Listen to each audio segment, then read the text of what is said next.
guys! Hi guys! Welcome to Holidays with Nerd Therapy, where we showcase a few items that we think are cool, and we think you guys will think are cool as well, and maybe you'll get an idea of some things to give for gifts during the holiday season. So let's get into it with the number one thing that is pretty hard to get right now, I would say, for a lot of people. It's not that easy, however. You can get it in some places randomly with drawings and lotteries, and what we're talking about is the Super Nintendo Entertainment System, the classic version, the mini version, if you will. This is basically a shrunken down version of that 16-bit home console system that everybody knows and loves. They came out in 1990 in Japan, and 91 in North America, and 92 in Australia and Europe. Of course, we're talking about the Super Nintendo, and of course, Super Famicom. Now, speaking of the Super Famicom, this might look a little different depending upon what country you purchase it from. It's still a mini console, but the controller's buttons feature green, blue, yellow, and red instead of purple and periwinkle, which is reminiscent of the American version of the Super Nintendo. Speaking of controllers, this one comes with two,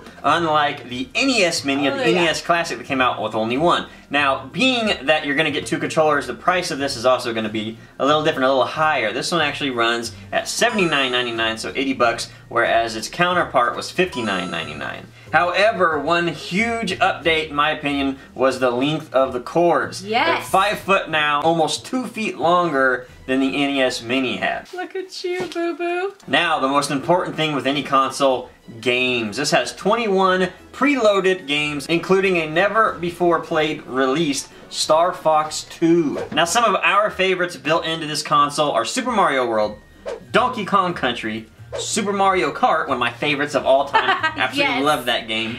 Zelda: A Link to the Past, Punch-Out, always a favorite. Love Punch-Out.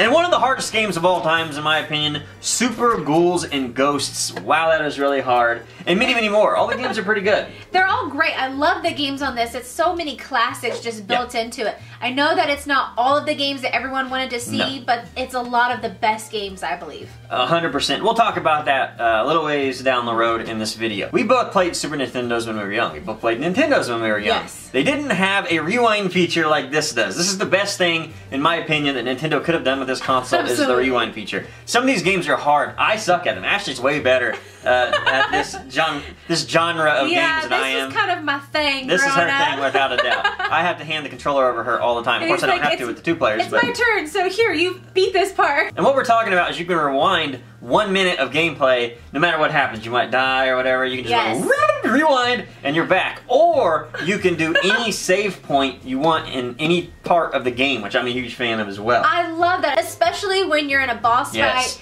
and you're on your last life and you're like, oh my god, what do I do? Those hearts, man. You just rewind it and try again. Yeah, or you save it right before you know you're gonna die and then constantly play it until you beat it. Reset. It brings a whole new level of gameplay to Nintendo games because they're very hard. They are hard, man. I think gamers were better early 80s, 90s type. They were just better than what we see now. I think we had more patience, maybe? I'm not sure. I didn't. That's why I never beat any of these games. That's true. But it's a great way to actually just sit down, relax, and beat these games that you might not have beat when you were a kid. Now, with that said, let's see what's inside the box. One thing I like when you open the box, it says on the lip, now you're playing with superpower. Opening up the box, you get a mini SNES Classic console that has power button and reset, 2 wired Super Nintendo Classic controller, an HDMI cable, hey, an HDMI cable, spare no expense, they threw an HDMI cable in, and 1 USB cable with AC adapter, and what would be any electronic device without the owner's manual. So with that said, you get everything you need to go. They give you everything in the box that will get you hooked up in your television and get some nostalgia going for you. A few things I want to talk about. Number one, I love the little mini console. I think it's great. I do too. I love how light it is. Very light. Completely shocked when we took it out of the box. I was like, wait a minute, that's the whole thing? This is about the size of a piece of bread.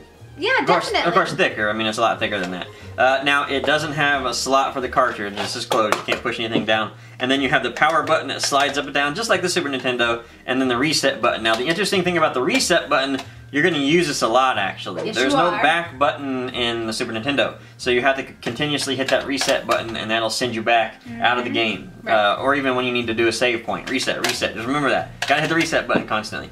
And the eject button doesn't work, so that's just there for show. Now, one thing I do love, the front of it, they kind of give you just a design to make it look like you would plug in your controllers. Of course, you got the dot for first player and the 2 dots for 2 players. That's not usable, however, it looks really cool. What you actually do is you pull that front plate out. What that reveals is your new plugins for your SNES Classic controllers. So essentially it's the same location, it's just a different function or form. Yeah, very cool. On the back of it, you're gonna get the HDMI out as well as your DC in. So that's the console. Not much to it, just a little box of 21 preloaded games. Now controllers. Controllers are gonna be the most important thing, I think. A lot of people wanna know, is it close to what you used to play with? I think it's pretty close. I think it feels almost identical to what I used to play with. These ones are a little bit lighter. They feel a little bit more sturdy than the old ones. I don't know if it's because they're made a little bit more solid, even though they are lighter. Yeah. I do enjoy the feel of them, though. One thing I will say, though, when playing this, it was a little laggy. It was. Slightly laggy on some of the jumps. Now, I don't know if that's necessarily the controller's fault or being that the games are all preloaded in ROMs and not necessarily a cartridge that you plug in. Either way, it is a little laggy. It's not necessarily a big deal and it's not a deal killer, but just kind of understand, it's not the greatest. We had a lot of fun. We liked the games that they chose. There were a few more I wish they would have chosen. Now, speaking of that, I think Nintendo should have included a slot for a USB port where you could maybe buy down the road maybe another 20 games that they preloaded to these cartridges that you would buy, or USB sticks that you would buy and plug in, and then you had another 20, instead of actually having to go and download more illegally off the internet. Right, well, it would have been a better idea. If they would have done that, it would have increased the longevity of this system. No doubt about it. So that is a Super Nintendo Entertainment System Classic Edition, because it's mini, it's small, it's real small. This is one of the top picks we think for the holiday season. The price is just right, $80. It is hard to get, though. These are one of those items that your kids will probably be asking for, or your significant other, or anything like that. These are ones that they're going to be asking for to have fun. If they would rather buy their regular systems, totally understand it, but this is something where it's clean, it's all-encompassing, you don't really have to worry about going out and buying cartridges here and there, and worrying about the console, the original console, breaking. And it's compact, which is fantastic, especially for a child's room, so you don't have all of this stuff everywhere. Not easy to break either, which is another high point. Another thing of note, Nintendo has stated that there is going to be an influx of stock, unlike the NES Classic. So I wouldn't recommend getting on eBay and spending a lot of money unless you really want to get one of these. I try to stay away from that if possible. They also stated they're going to come out with the NES Mini again, so they're going to bring more of those out if you didn't have a chance to grab that one, which we didn't. We did not! We're definitely going to try to get that as it comes out. Alrighty guys, so that's it. Thank you guys for watching. Happy holidays, and we'll see you next video. Thanks guys. Bye. Bye.